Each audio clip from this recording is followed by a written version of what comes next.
Okay, and we are live. What's happening, Kurt?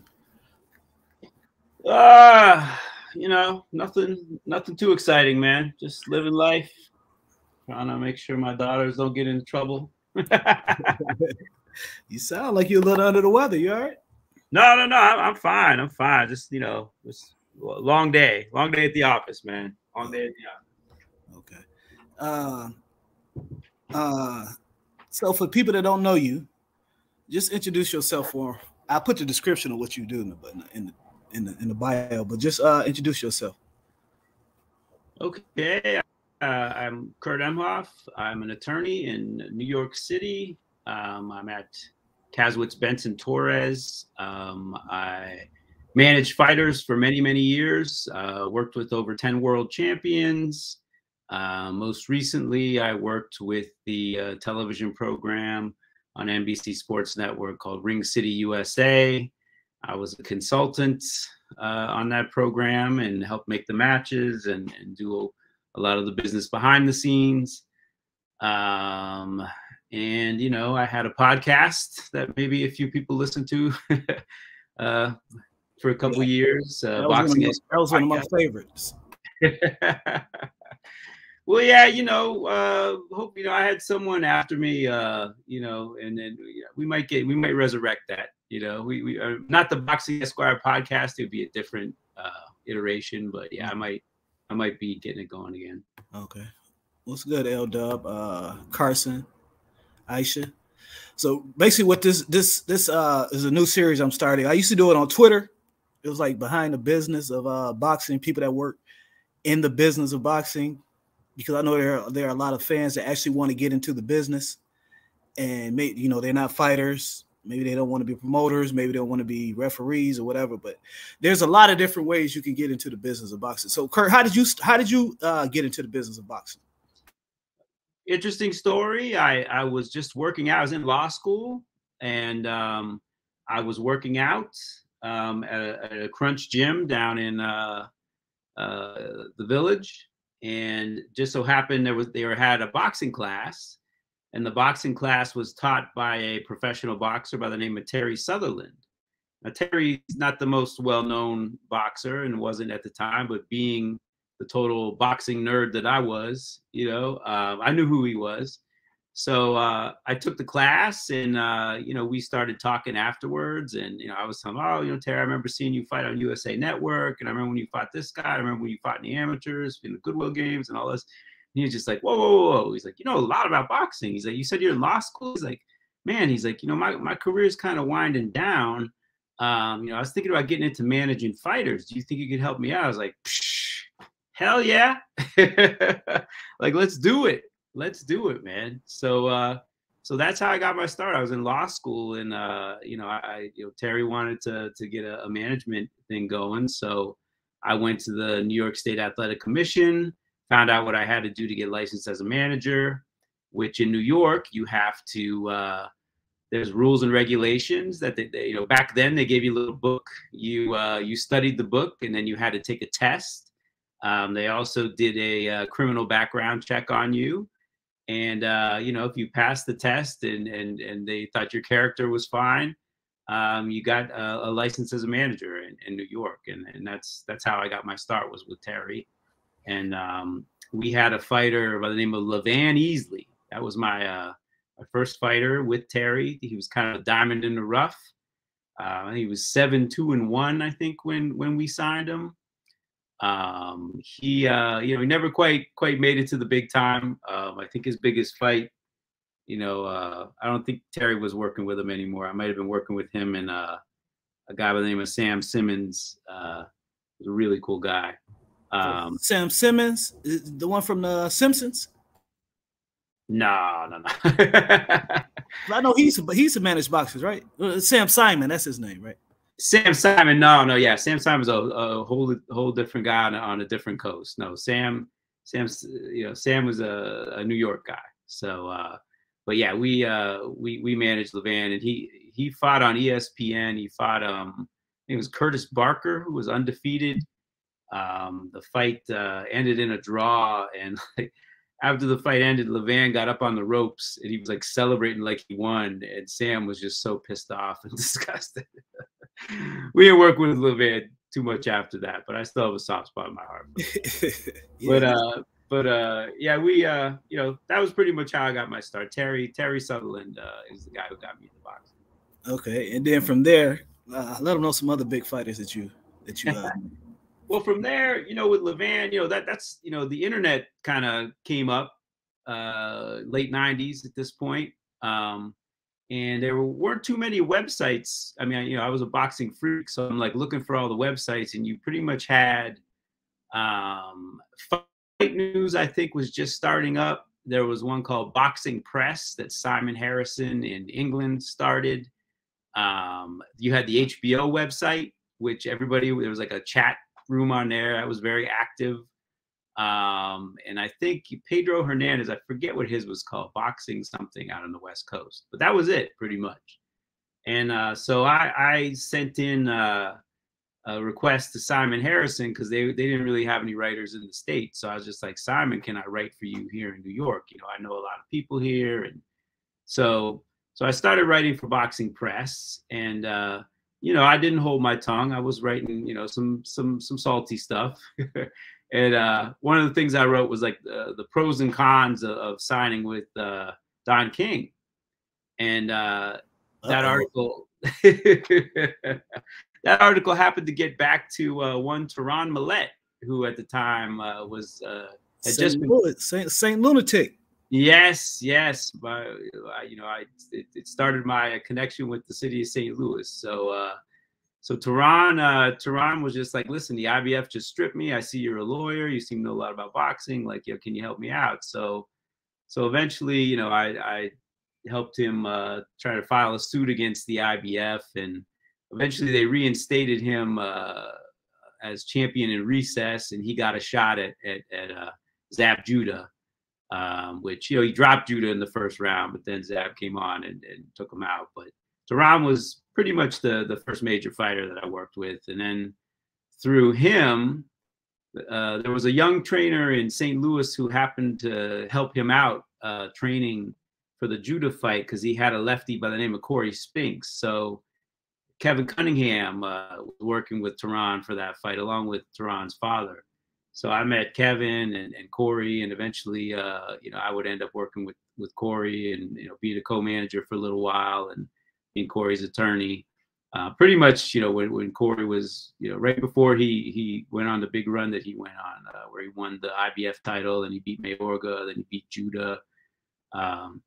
So yeah, that was pretty much those guys. And then in New York, I met Johnny Boz, who is not around anymore, may he rest in peace, but very prolific matchmaker and just character in the sport of boxing. And Johnny had a couple young fighters that he wanted me to help him out with, and that was Paulie Malignaggi and Jeff Resto. So I was working with pretty much those four guys, and then more people came. I started working with Louis Collazo, then Kermit Cintron, you know, eventually, you know, Dmitriy Salita, Smoke Gainer, Kid Chocolate. A lot of people forget. A lot of people forget that Salita, the promoter, used to be a fighter.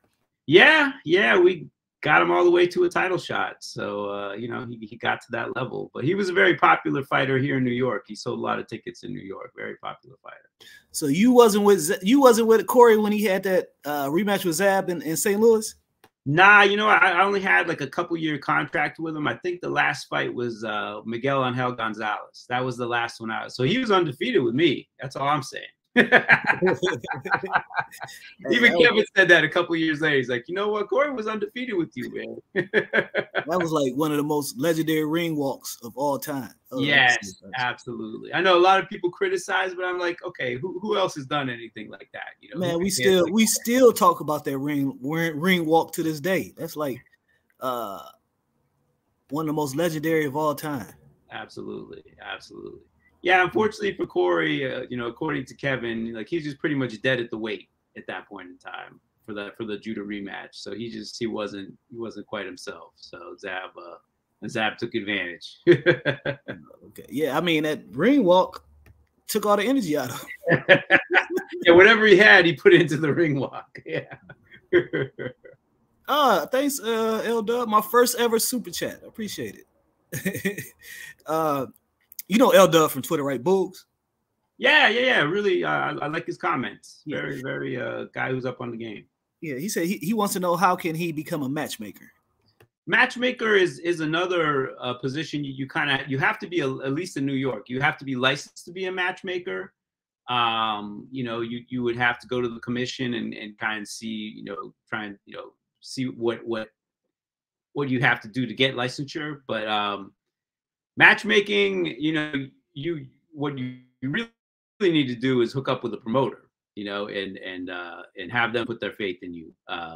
Because there is no matchmaking unless there are shows to matchmake for. So you really have to kind of get in with an up and coming promoter, demonstrate your ability to make good matches and just your knowledge of the game, and definitely expand your Rolodex. Because believe me, one of the things at Ring City, we were a little unorthodox in that, we basically, we didn't just leave it to the promoters to make the matches. We curated the matches.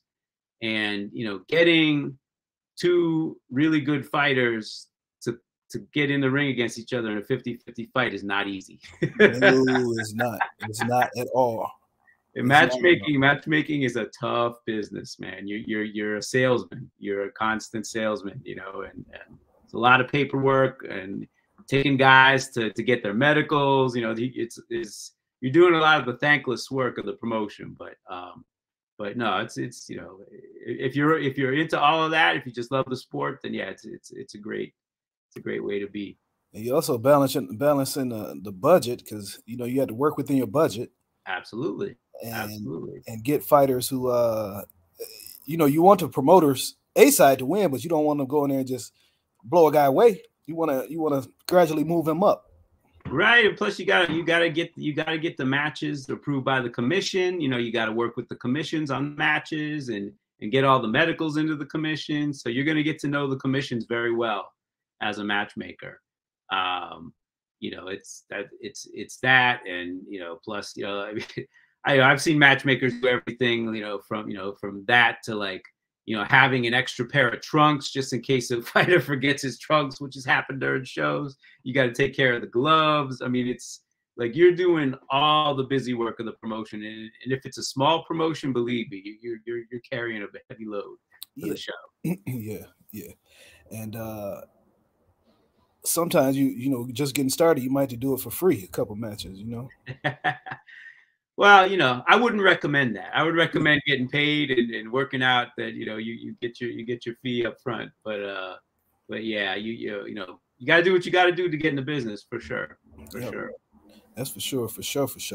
Now, when you Kevin Cunningham back then at the time, was he still a cop then? Yeah, he was still a cop we're talking early 2000s. Yeah, Kevin was still in the police force. And he had opened a gym. Kevin, someone needs to do a book about that dude. Kevin's life is just interesting as all hell. But he established a gym in a really rough part of St. Louis. He's one of these people who doesn't talk about it. He just fucking does it. He goes out and does stuff. He does shit. And people don't give him enough credit too with Cory Spinks. Top Rank had Cory, but Kevin was promoting local shows. Kevin was putting on shows. Kevin was building that following. And everyone, and you got to understand, Lefty, back then too, there was this whole thing, this is when De La Hoya was popular. And everyone's like, oh, Mexicans, everyone's got to sign Mexicans. Black fighters, they don't sell tickets, right? Well, you tell me if Cory Spinks sold tickets when he fought in St. Louis, and major part of that was Kevin Cunningham building that local audience. You go look at Cory's record, you look at all the small shows he fought on in St. Louis. Kevin built him locally, which is such a lost art. You don't see fighters fighting in their hometown so much anymore. They just fight wherever, what casino or wherever the TV wants it. But so when we talk about fighters lack of activity nowadays, that's another issue. It's the small hall promoters that's really been pushed out of the sport. Absolutely. Absolutely. Absolutely. Yeah, it's a grind without an ESPN or without that like second tier kind of thing where, the smaller promoters have a place to put their fighters on. There just isn't that other than Showbox right now. Yep. Yep. You got that company out of California that just did the Regis versus Zepeda fight. Yeah, Marv Nation, right? Yeah, Marv Nations. Yeah, they put on a lot of shows in California, non-televised shows in California. We got a guy here in Cincinnati. I always forget his name. He does a couple. He does about 3 shows a year. But back in the day, Broner was another one that was built locally. Right. Before he was signed with Golden Boy or had a co-promotion with Golden Boy, he was selling out the Duke Center himself. You had like Wilder fighting on his undercards. It was a different promoter here at that time. So yeah, it is definitely a lost art. Why do you think that is? Well, yeah, I think a lot of it is, well, first of all, there's just, like you said, there's no, or like we said, there's no outlet for them to make money, and there's just so much competition nowadays too for people's time and dollars. It's just, there's a lot of different sports, there's a lot of different activities. Putting on like a show where there's not really any big names, as it is. I mean, listen, like Tabella used to do Broadway boxing here in New York, and that's how a lot of New York fighters got developed, like Salita, like Malignaggi, like, most of the guys on that Lewis had over the years, they came up on Broadway boxing. And those shows, like, Lou might make a little bit of money, but he also could lose money. Like there was about a $10,000 bandwidth. You could lose 10, you could make 10. But you probably weren't going to lose or make more than that unless nobody showed up or something. But Lou also had like sponsorships from HBO, and he hustled some sponsors. I mean, Lou hustled, to do those shows. So it's a lot of work. If you're going to do it, you got to know you're going to be able to sell tickets. You got to have a relatively cheap venue.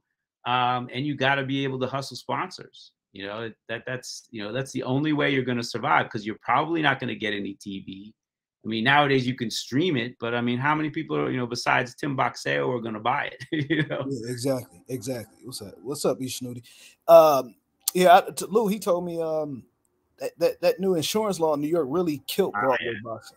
Yeah. I mean, New York, I mean, Cuomo definitely did boxing dirty with that. I mean, basically they were just trying to take the onus off the commission, and mistakes the commission made, and put it on the promoters by saddling them with that massive amount of insurance. So I mean, they've tried to get around it, and some people have still managed to do shows, but yeah, it's definitely and that sucks, because Lou worked so hard and put so many years into Broadway boxing.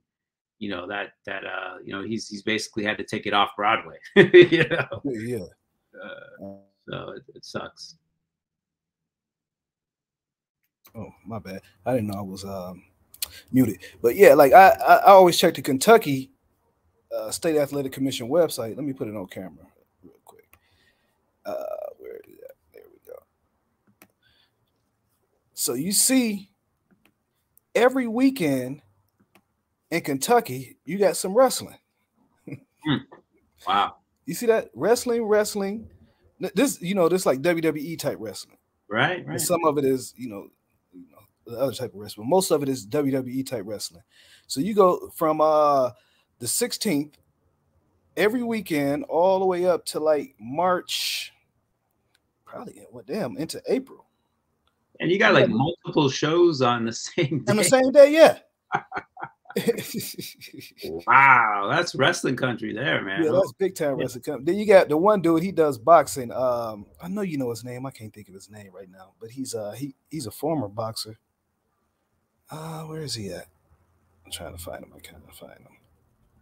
I can't even find him, and I forget his name. But yeah, it's mostly just wrestling, a little bit of MMA, which I see more of, which is, kind of, well, I ain't gonna say kind of, it's very irritating, because if you could do wrestling, you can do boxing. It's like nobody even cares about boxing anymore at the small hall level.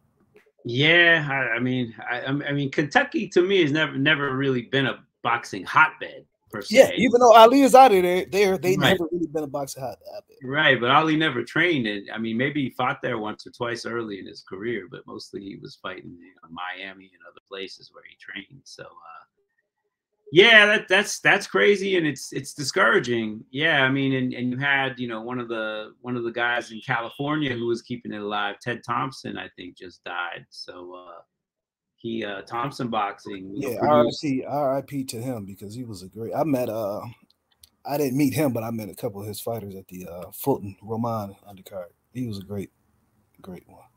Okay, this is a question from Biggie. He said, what suggestions would you give a kid who is a big promoter and manager now trying to handle his business, i.e. sponsorships, media? Well, I mean, sponsorships it's very difficult. From my experience, it was really hard to get sponsorships for fighters. There are websites that offer like little itty bitty ones. The one thing you can really try and do, you got to have your fighter like be present on social media, because nowadays, if you're going to get sponsorships, they're looking at what how big a following your fighter has. So really work hard on their social media, and also if you have a big promoter, kick him in the butt a little bit to like to also promote your fighter on social media and get his name out there and get his social media handle out there so that people can follow them. Yeah, I mean, that's creating original content is probably the best way to get people to pay attention. That's certainly with Ring City. I thought we did it pretty well, with behind the scenes training stuff and interviews, and people love to watch that stuff. So if you want people like to learn other people's stories, we're all nosy. We all want to know about someone else. So I would definitely have him be available, definitely show some kind of candid stuff, and everyone trying to pick his pocket. Yeah, you'll get that. Oh man, believe me. Yeah, when you've got like a good fighter, yeah, people come out of the woodwork to get in their ear, and yeah, everybody's his best friend, on the way up, and especially if they make it to the top, yeah, they have like more friends than you can imagine, and the entourage just grows, and there's I mean, it's tough because the fighter loves that, it feeds the ego. Yeah. Right? As but as a manager, you're sitting around watching this and you're like, these people aren't going to be here once he starts to lose. Yeah. You're not gonna, the party's going to be over, and he's spending more money than he needs to be spending on these people and all that. But I don't know, man.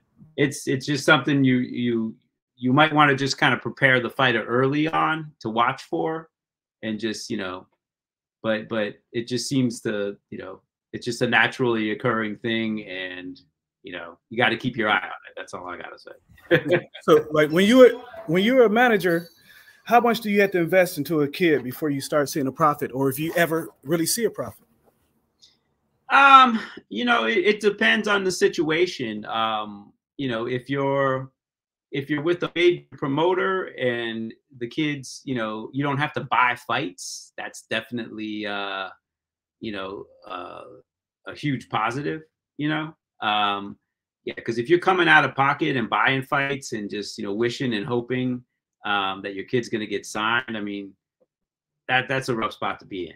That's a really tough spot. I mean, I would recommend if you've got, certainly if you got a blue chip prospect. I mean, listen, Bill Haney did it the other way. He came out of pocket, and went to Mexico and this and that. But there are a lot of people disagree with how Bill did it. They're just like, he basically threw away like a ton of money. Like Devin could have been earning a lot more money on the way up than he did, and it still ended up in the same place. But I mean, putting a dollar amount on it, I mean, it's kind of hard to do. It really depends on how much, it just really depends on the fighter that you have. Some guys, you might have to shell out a ton of money to sign them. Others, you might not have to shell out a dime.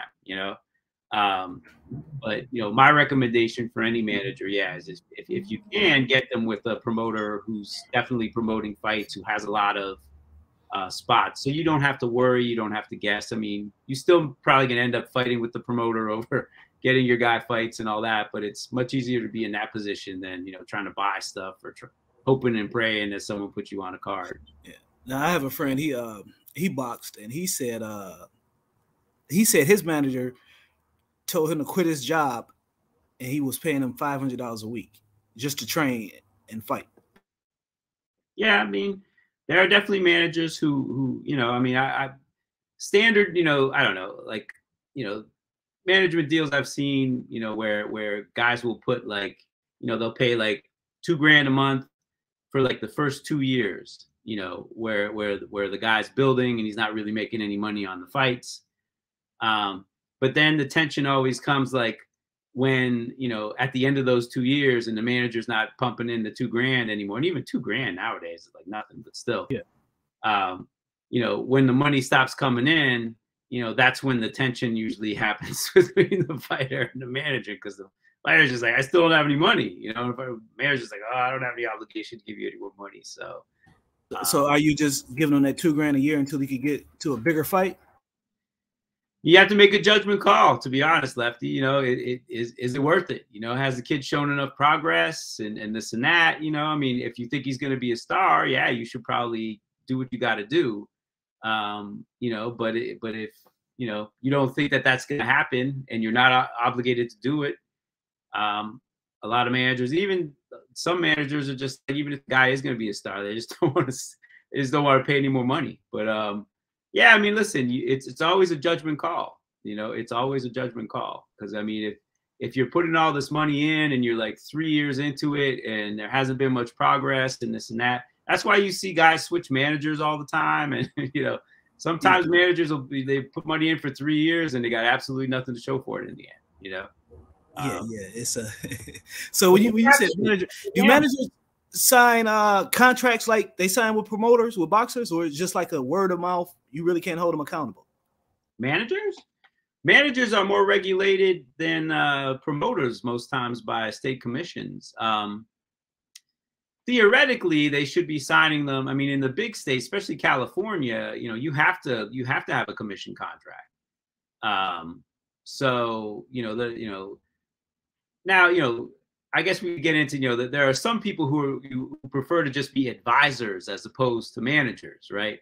Because they don't want to get licensed by the commission, or they don't think they can get licensed by the commission. Yeah. So they might just do like what's, you know, I mean, in New York, there used to be this thing where there's a civil contract and there's a commission contract.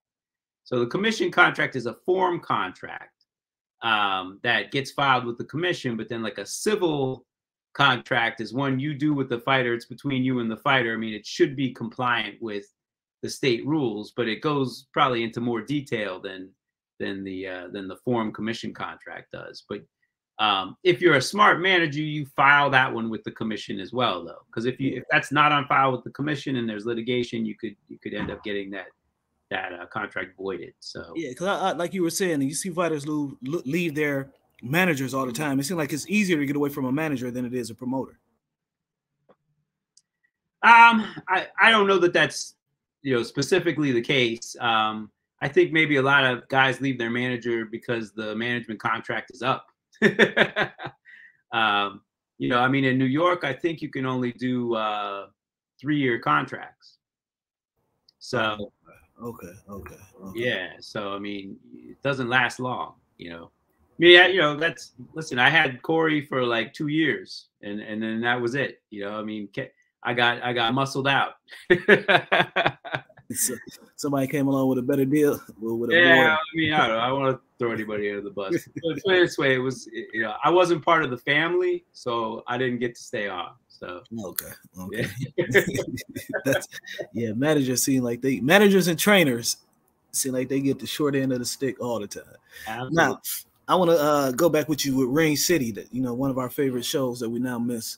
When you were doing Ring City on NBC, and one thing that I liked about it, and we also talked about this a lot, is that you didn't have an exclusive contract with any promoters.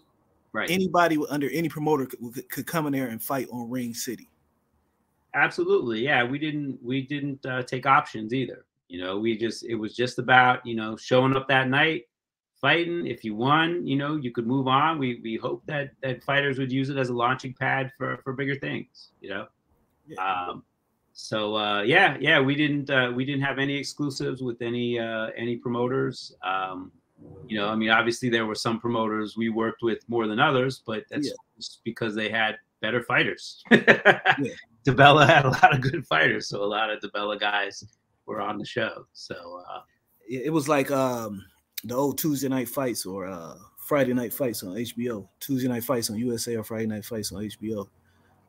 Yeah, I'd like to think we matched them a little better than most of those shows, but you know, the level that we were at was exactly that. It was given the guys who didn't have exclusive contracts, but that's not like we reached out to everybody.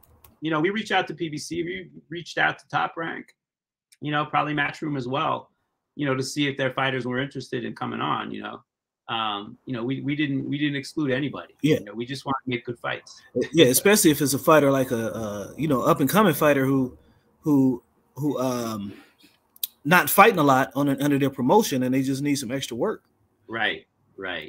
That's exactly right. Yeah, I mean that's what we were looking for. I mean, listen, Golden Boy, you know, we used a lot of Golden Boy fighters, or we tried to. You know, we definitely had some Golden Boy guys on, because you know, they were like, sure. You know, I mean, we had Zepeda on there. Zepeda made his TV debut. William Zepeda. Yeah. On our first show. You see Carson's comment? The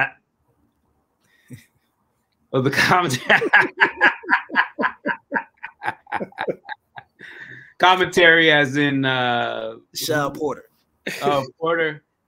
Yeah, listen, I mean, I don't know. You know, Sean, you know, I like Sean. Sean's a good dude. No, that's Carson from his podcast. Oh, is that right? Yeah, that's Carson from the Porter Way podcast. I was gonna say, man, why we throw Sean Porter out of the bus, man? He did a good job, man. You know. But listen, I mean, you know, I don't know. People had their opinions. I mean, I know sometimes we messed up the graphics on there. It wasn't perfect, you know. But you know, I like those locations. I think you were in Puerto Rico one time with the overlooking the ocean. Yeah. We had 3 shows in Puerto Rico, all from different spots in Puerto Rico, and I went to one of them. I'll tell you, the one of the best nights I had in boxing was when I went to one of those shows, because that was the one that what's her name? Alma Ibarra fought, or who's the female welterweight we had on there, and she won, and you could just see like she just couldn't stop crying, like it meant so much to her, you know, because she had been through a lot. She'd been kidnapped. She had like this horrible backstory. Yeah, and she had a son. It was like, I don't know, he was watching the fight, and you know, she just couldn't stop crying. I mean, it was like, you know, it was really emotional. And then you had in the main event, you know, Fierro came from getting dropped twice, and you know, he gets that knockout, and he was just like, you know, ecstatic in the ring. And I was just like, you know, you just tell how. And what was cool, I mean, this was during COVID, so there's no audience, but like the whole Mexican contingent that was there and who fought on the card all came out for the main event, and they were supporting Fierro. And when he won, they started clapping and chanting, because, you know, it's no joke that Mexico versus Puerto Rico thing. That rivalry is real. And just seeing how much it meant to everybody that night that they got those wins, you know, whether they went on to do great things after that or not. But that was their night. Like Lukey just mentioned, Oshaki Foster graduated and won a title. Yeah. I mean, I was really happy to see that. I was actually texting Sam Ketkowski while that fight was going on. Sam was another one of the Ring City people. You know, I'm upset that he didn't, because it was a great fight, man. It was that Brandon the Cannon Adams versus that Tom Leffler fighter. I can't think of his name right now. Yeah, I was blanking on that the other day. Someone was because he just came back too. Yeah, Bubba something. I know he's had like 3 fights, and Brandon the Cannon is nowhere to be found. Yeah, I think Brandon and his promoter were. I mean, I'm just hearing rumors. You know, Artie promotes him, and I don't know that they were you know, had the best relationship. So I don't know what's going on with that. But yeah, it's a shame, because Brandon had 2 wins. He was the only guy, I think, to get 2 wins on our air because he was supposed to fight in that fight. God, I can't believe we're both blanking on this, Lefty. We're supposed to be the boxing guys, and we don't remember these guys' names. I get on here every day and forget Jason Quigley's name. I mean, I'm 55 years old, so I'm allowed to forget shit. But man, you're young, so. Amana Ibarra versus Marcelio Canarjo. That was the Corneo. Yeah, Bohachuk. That's it. Yeah, Bohachuk. That's who we're trying to think of. Yeah, Bohachuk.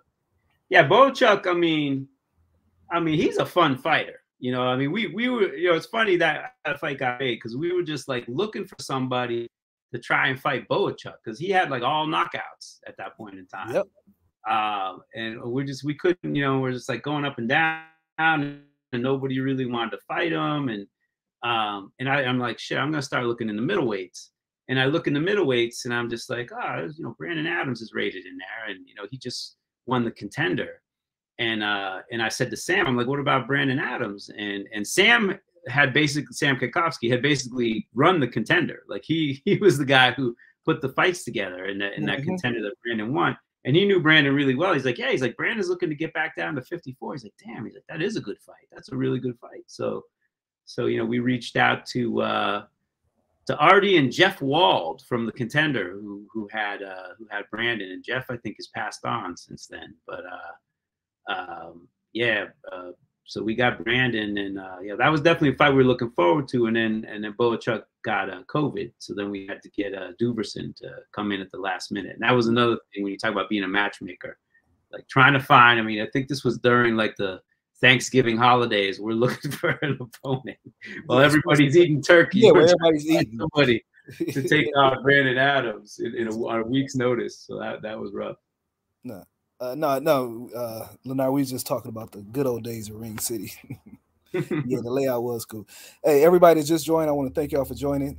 This is just basically a series I'm restarting on YouTube where if you have any questions, you want to get into the business of boxing outside the ring, because I know most of y'all probably can't fight, so you'll have to get outside the ring. You have any questions for Kurt? I know, like Ring City is asking if it's still going on. I know these guys are still out there looking for investors. That's all I can say about it. Well, hopefully they get some investors. Hopefully they get some investors, because that was a great concept, and also it solves a problem that we were talking about earlier with fighters not not having fights. Yeah, well, especially, you know, I mean, well, it's kind of led, you know, you see, you know, thing going on with Probellum and Probellum just being sold and so on. I think, you know, once those 3 TV deals were established, right, with Matchroom and PBC and ESPN, and the other promoters kind of felt shut out, I think, you know, whoever organized Probellum in the Middle East, I'm not going to conjecture. People have their theories about where the money came from. But the game plan, I think, was just to kind of roll up, or at least, you know, get co-promotional deals with all the little guys, all the major little guys, and kind of form a 4th entity, right? Yeah. That had like all of, you know, DeBella, and I think they did a deal with Yvonne Michelle in North America. And they had like all these, you know, British promoters they were aligned with. You know, they were going to kind of like have this big group of fighters and be the 4th entity, and all they needed was a TV deal. And, you know, they got that TV deal in Europe, and then, you know, and then things came apart. Everything hit the fan. Everything hit the fan with Kinahan, and you know, and you know, Probellum was like collateral damage on that.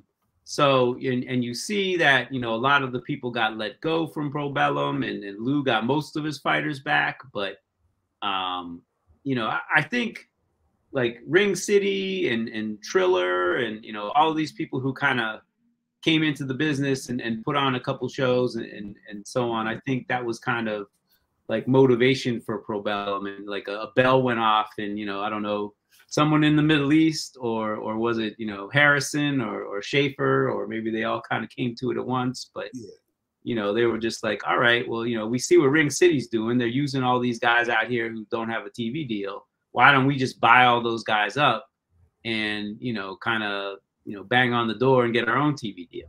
Exactly. And Chris, we didn't forget Golden Boy. We didn't forget Golden Boy. So William Zepeda made his debut on Ring City, Ring right? City. Yep, absolutely. He was on the very first show, co-feature.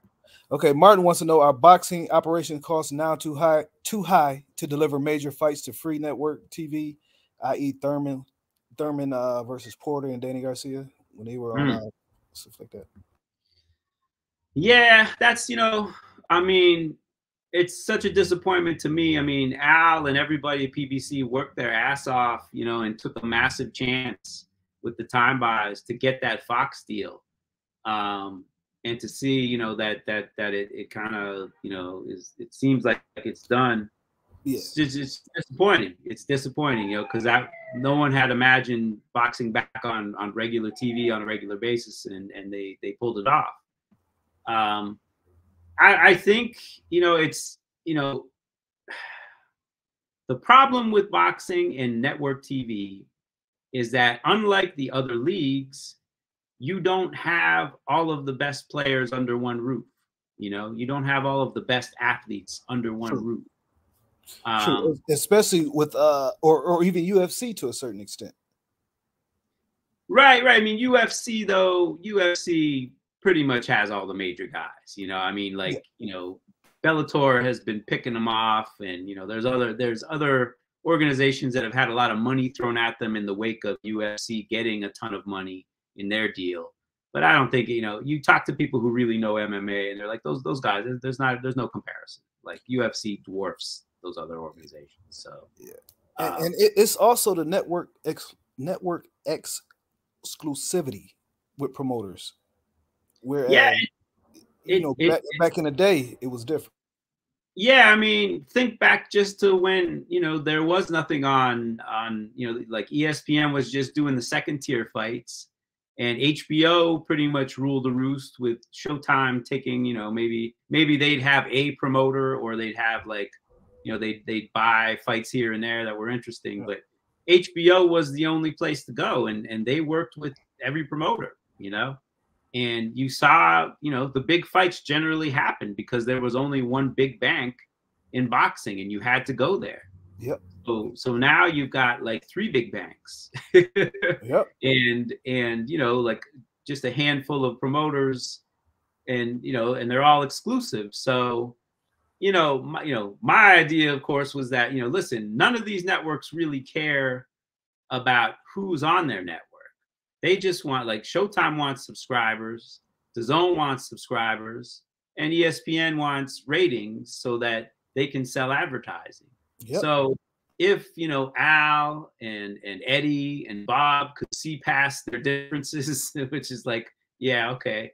But if theoretically, if they could, and they formed a league where you had all of the, you know, pretty much all of the best athletes. Of course, there are other promoters out there who have, you know, a few fighters here and there, and there's Canelo who's on his own. But if they could pool their resources, they could make fights that would fill all 3 networks, and you'd have a great fight every week, you know. And you know, I think, you know, you would have a sport that would thrive at that point, because boxing fans would get all the, you know, pretty much all the fights that they want. I mean, you know, you take away the exclusivity, and people get excited. I mean, damn, when the last Fury Wilder card, I mean, when you saw a PBC fighter fighting a top ranked fighter, that was like exciting. You know, that's awesome. Like, you know, it's like, yeah, even if it was just FA versus Frank Sanchez, it was something. It was something. I mean, I would love to see a lot more of that. And if you could remove those barriers, if they could just kind of, like, you know, get it together for the sport, I think they would all be able, you know, just give it, like, it's a problem when fights like Ramirez versus Regis doesn't happen. You know, the big fights, I understand we miss every generation. You have 1 or 2 or 3 big fights that you don't get. It just happens in every era. But those are the type of fights we used to get no matter what. Yeah, I mean, listen, I've heard different reasons for why that Ramirez fight didn't happen. You know, I mean, you know, some people saying, listen, Ramirez, you know, can make as much money fighting, you know, Comey as he does fighting Regis, so he's not going to fight Regis. You know, I can't help but think that Top Rank is just like, why would we sacrifice one of our meal ticket guys for a guy who's not on contract to us?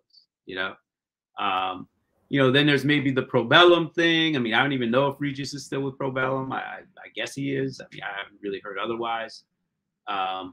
So there's any number of reasons, but it's just like that. It's just crazy, though. Yeah, that's crazy. And that's not really even like a big fight. No, right? it's not. It's a good fight. It's a real good fight. It's a fight fans would love to see. And, you know, the fact that both Lopez are all like, oh, well, we're not taking the purse split. Like you're already going to the purse split. You can't negotiate this fight. I'm sure Regis is more than reasonable in the negotiations to make it happen. I mean, he just wants to fight. So, because this isn't the first time they were actually supposed to fight. They were supposed to fight before Regis entered that tournament. So this is a long overdue fight. So and Ramirez ducked that tournament too. So you know, I always look at those guys who didn't fight in the you know World Boxing Super Series and like, okay, all right. we know who the real men are in boxing, but you know.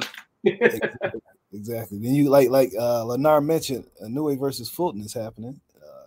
Like you know, here and there, fights happen. You know, I mean, you know, Top Rank sent. Well, I mean, hey, give Ramirez credit. He did go over to DAZN and unify the title, right? He fought. It took a lot of money. Yeah, it was a lot of money, and Top Rank was just like, we think we win that fight. So we think we're winning, and you gonna pay us for it? Of course we do. And plus, everybody else at 140 was tied up in the tournament. So that was really like Eddie came in and saved their ass and don't even realize it. Right, and it set up Ramirez to, you know, be in the driver's seat for whoever the winner was. You know, that he would be out of fight. So, I mean, listen, Top Rank's no dummies. You know, none of these guys are. You know, I mean, you know, those, you know, and that's the thing. It's like the hard thing is like, you know, why would Eddie or Al or Bob share their pie? You know, it's like, I got my deal. Why am I gonna, you know, share things with anybody else? But my thing is, if you want to keep that deal, you got to put on competitive fights that people want to see. You got to drive subscribers. You got to make ratings, and you know, just keeping everything in house. As far as I can see so far, it hasn't been super successful. You know, I think. I mean, you could get some good in-house fights, but you really need. It's like that Regis versus Ramirez fight. That one really bothered me because those are the type of fights we used to get. It's not a big fight. It wasn't going to be pay-per-view. Those are the type of fights that we used to be able to get, and now back in the HBO days, there's no two ways about that. That fight happens. It's a no-brainer. Or even Andrade and Magia, or Andrade and Charlo. Those are just the type of fights we used to be able to get. It's more of those mid-level fights that I get upset about than the bigger ones. Yeah, because it just seems like there's no good reason. There's really no good reason, you know. But you know, listen, I've heard, you know, that the word on the street is Ramirez probably going to make the same amount of money fighting, you know, a guy who's lost 2-3 times on ESPN as he would, you know, fighting Regis. So he's just not willing to take the risk. Yeah, but I mean, Regis thought he didn't think he'd be making that much money fighting Zepeda, and somebody came out of nowhere and up the purse. you can't say I'm not going to take a percentage of something you don't know the answer to. Right. You know, if there's no purse bid, or even if you're, now to clarify this, even if your promoter wins the purse bid, he can still make his own deal with you. Correct? Yeah, I mean, that's, you know, theoretically that's not supposed to happen. The purse is supposed to be what it is from the bid, but yeah, I mean, I remember going through that back in the day, we when Terronn fought Zab Judah, like way back in the day. It went to purse bid, and Don was pissed at me because I was now managing Terronn and Carl had been managing him. So they pulled out of the bid. So we didn't have anybody to bid for Terronn. Main Events went to the bid with 2 envelopes, one, you know, bare minimum, and the other one, if it was competitive, they let loose both barrels. Well, they went with the cheap one. So, you know, and the cheap one, you know, Zab's getting no money either, but you know, Zab had just signed a network deal with Showtime. You know, he was getting a lot more than what was in the bid. Of course. Of course. I mean, even Golden Boy just did that with this fight coming up with Stanionis versus Virgil Ortiz. You know, they're on record saying that they did that. But anyway, so like we're gonna wrap this up in a minute, but I want to get your opinion on like the current state of boxing. I know we talked about this last time we talked, like the current state of boxing. What do you like? What do you actually like about the current state of boxing? And what are some things you think that could be fixed? Well, listen, I mean, for all the complaints we all have about fights not getting made, I can't think of a time, certainly since, you know, the so-called 4-belt era, where you see so many unified champs. I mean, I think, you know, it's great. Guys are really looking to unify, even with, you know, the networks, you know, having exclusives and this and that. I mean, you just see a ton of unifications happening, and you know, I mean, obviously guys can't hold all 4 belts for very long, but and also we're seeing too, like once one guy has all the belts, that just kind of freezes everything, you know, like everybody else, and no one else is like, you know, like you would think it would promote contenders fighting each other to get a shot at the title, but it just seems like everything goes stagnant when you know, like you got Jermell injured right now. I mean, at least Tim Tszyu, to his credit, is not just going to wait around for him. You know, he's going to take a tough fight against Tony Harrison. But yeah, I mean, even Tim Tszyu coming over to America was showing how that he's very proactive about his career, because Tim Tszyu was making a lot of money over in Australia, good money too. Right. Very good money over in Australia. So the fact that he had come to America in order to get a shot just shows that he's really serious about wanting all the smoke, like he says, wanting all the smoke. You know, like you said, this network exclusivity really is the main thing with boxing. Well, I'm pretty happy with the state of boxing right now. We are getting a lot of fights, a lot of competitive fights. There's a couple. Of course, we're not getting Spence versus Crawford. Yeah, I mean, what's frustrating, Lefty, for everybody and the fans, I mean, you know, just looking on social media, it's just like these negotiations just take too fucking long for these fights. Long, man, Jesus. Like everyone's like, oh, it's done, it's a done deal, and then you find out, no, it's not a done deal, you know. And yeah, like Crawford Spence, and you know, now you got Fury and Usyk taking too fucking long, and Garcia and Tank. Yeah, man, it's like we got to, for the health of the sport, like one of these, well, I'll put it this way, for the health of American boxing, Tank versus Ryan has to happen. Yeah, because I agree. I mean, Canelo really going, you know, he's winding down to end his career. So, you know, a lot of people complain, well, he's fighting this guy, he's fighting that guy. Okay, well, it's whatever. He's going towards the end of his career. So I want to see these other guys start stepping up and becoming bigger stars. You know? Yeah, and the only way you do that is you fight tough fights. Yeah, you know, I mean, you can't just wait on Canelo. Like, you gotta, you know, if you want to make your legacy, you gotta seek the smoke. I mean, that's, you know, that's why like Devin Haney, I give him all the credit in the world. Like, he's calling out everybody. He was willing to fight Lomachenko like years ago, you know, and hope that's another one. When is that one gonna get done? But hopefully that one gets done. And we see that. Too, yeah, you know what they need to do? Like we were talking about content earlier. You know what they need to start doing? Making like a 24/7. Yeah, 24/7 reality show about contracts. I'll tell you, you know, the Super 6 used to do. They had like a behind the scenes thing, and the most interesting one was when they had like a behind the scenes when all the promoters. When you know, I'm sorry, my watch just went off. I'm like, what the hell was that?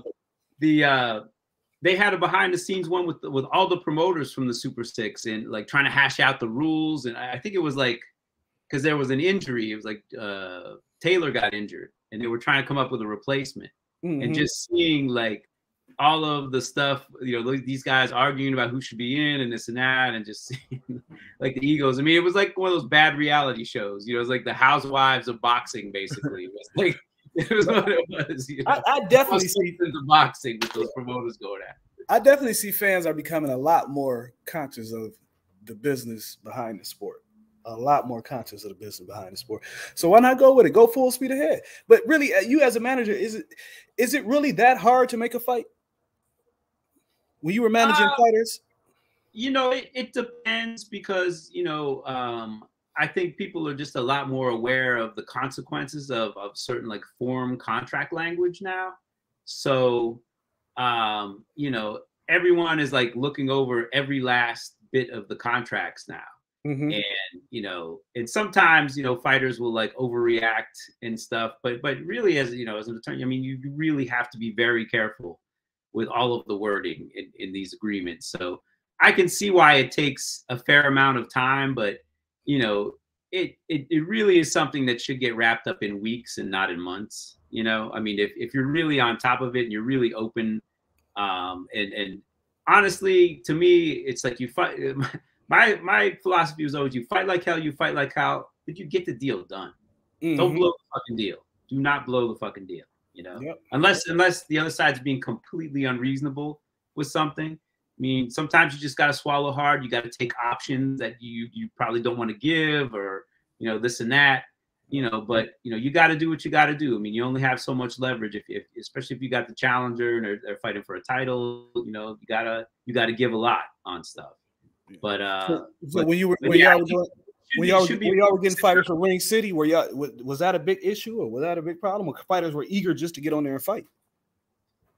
Yeah, I mean, listen, it all comes into play. I mean, you know, we were asking them to take tough fights, and our budget wasn't huge, you know, but it was, you know, slightly bigger than Showbox. So, you know, and it's the pandemic, and you know, if you're one of these promoters who's, you know, out in the cold, we were pretty much the only option. So it wasn't as hard as it might have been had, you know, the other networks competed with us, you know, who had bigger budgets. Yeah. And in fact, you know, if we wanted to try and get a top rank fighter or a matchroom fighter or a PBC fighter, it was, you know, we couldn't, you know, if they had an offer from, like that happened one time, we had a heavyweight kind of fight locked up and it would have been a pretty good one. But then, you know, just as we were about to close the deal, you know, that fighter got a much better offer from PBC. So I'm just like, you know, take it. You know, I mean, I'm not going to stand in the way, you know, I mean, yeah, we're close to a deal, but, you know, listen, we'll find somebody else. Like, you know, take it. I mean, yeah, you can't turn that down. Yeah, yeah. So, yeah, you have a very short window of opportunity to make some money in the boxing. Absolutely. Somebody the other day, these fighters come and go. These promoters and networks are forever. You know. Exactly. Yeah. I mean, your shelf life as a fighter, you can only take so many knocks to the head. So yeah, you need to maximize your financial opportunities and get as much as you can. So we certainly weren't going to stand in the way of that. Yep. So Kurt, I appreciate you joining us. This time it's recorded forever. I could never get that old interview, and I wish I could. I could never get that old interview. All right, so man, you know, they suspended my old account, my old Twitter account, so I couldn't even get the data from it, man. It was just, oh wow. But this one is forever, man. I really appreciate you, man. I always appreciate you coming on and sharing your knowledge, man. And tell them where they can read your articles and where they can find you on social media. Well, right now, you know, the last place I was writing articles was Boxing News. I mean, I did a couple last year on Boxing News, the British publication. So hit up Matt Christie for those. But yeah, on Twitter, which I guess on social media, I'm probably most active on there. It's at boxing_ESQ, as in Boxing Esquire. And forgive the sirens in the background. It's Brooklyn. So they come to get you. Yeah, so everybody hit up Kurt, man. I'm telling you, he's a real easy dude to talk to, very knowledgeable. So any of y'all that's listened to the replay, didn't get a chance to ask your question, man, just hit up Kurt on Twitter. He'll talk to you. That's how we met, just kicking it back and forth. Absolutely. Yeah. Absolutely. All right. I really appreciate it, Kurt, and I'll talk to you later. All right. Sounds good, Lefty. Take care. Yep.